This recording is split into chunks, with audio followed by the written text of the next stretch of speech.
Ke BJP Meghalaya hapoh ke jingialam State President Rikman Momin bat myntri sorkar Jylla Bah A L Hek kila leit iakynduh myntri kampohhing Amit Shah Shillong.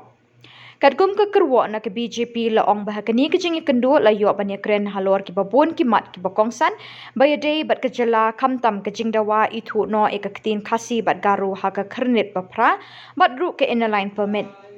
Ithuh balaya kren ru halor ke jingpli ka linti yat shaka yau ya de thiet jong ka than chate la mingi lingba ke Jylla Meghalaya ya ka ba Amit Shah ulas ngap thu bat Kohnguh ban Bishar banyak halor kita kimat. Kinongilam ke BJP Meghalaya ki ithuh bu Amit Shah ula khot sngo baru ikinongilam niam jong ke Jylla shenong ba Delhi hapoh ke jingialam State President Bah A L Hek ban ikren halor ki babon kimat.